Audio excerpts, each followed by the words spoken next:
La parole libérée.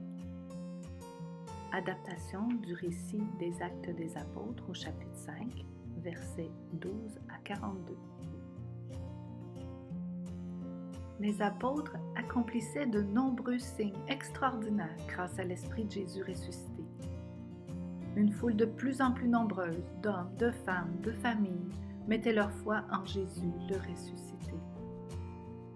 Les gens accouraient d'un peu partout aux alentours de Jérusalem pour rencontrer les apôtres. Ils amenaient des malades, des personnes tourmentées par des esprits impurs, et tous étaient guéris.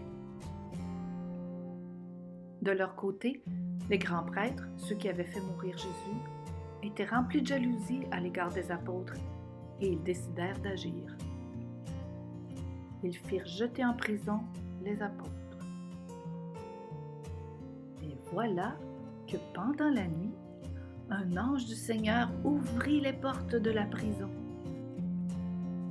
L'ange fit sortir les apôtres et leur dit « Allez, tenez-vous dans le temple et annoncez au peuple les paroles de vie nouvelle. »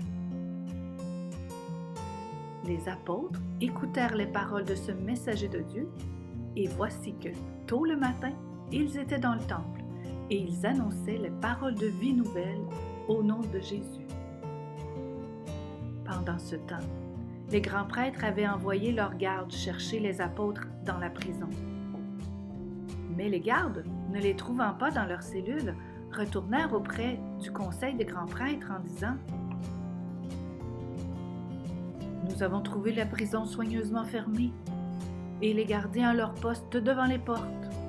Mais quand nous avons ouvert les portes, nous n'avons trouvé personne à l'intérieur. » En apprenant cette nouvelle, le chef des gardes du temple et les grands prêtres ne savaient plus trop quoi penser. Ils se demandaient bien ce qui s'était passé. C'est alors que quelqu'un vint les informer en disant « Écoutez, les hommes que vous avez jetés en prison se trouvent dans le temple en train d'annoncer les paroles de vie à tout le peuple. » On envoya donc chercher les apôtres, mais sans utiliser de violence, car ils avaient peur que le peuple leur lance des pierres. Les gardes amenèrent donc les apôtres pour les faire comparaître devant le conseil des grands prêtres. Le grand prêtre se mit à les accuser en disant aux apôtres « Nous vous avions sévèrement défendu d'enseigner au nom de cet homme Jésus. Et qu'avez-vous fait? Vous avez répandu ces paroles dans toute la ville de Jérusalem. Voulez-vous donc faire retomber sur nous les conséquences de sa mort? » Pierre et les autres apôtres répondirent « Pour nous, il est plus important d'obéir à Dieu plutôt qu'aux humains. Nous ne pouvons nous taire. » Et Pierre poursuivit « Jésus que vous avez fait mourir en le pendant au bois de la croix, Dieu l'a élevé à sa droite pour régner et sauver tous les humains. Changez de vie et recevez son pardon qui donne vie. Nous sommes témoins de tous ces événements, nous et l'Esprit Saint que Dieu a donné à ceux qui écoutent sa parole. » Les grands prêtres étaient furieux. Ils ne voulaient plus rien entendre. Ils voulaient faire mourir les apôtres comme ils l'avaient fait pour Jésus.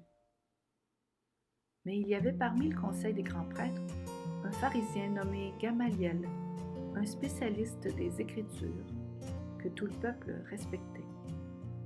Il se leva au milieu du conseil et demanda à faire sortir un instant les apôtres. Et puis, prenant la parole, Gamaliel leur dit « Laissez aller ces hommes, car si leur intention et leur activité sont d'origine simplement humaine, elles s'éteindront. Mais si elles viennent vraiment de Dieu, vous ne pourrez pas les détruire.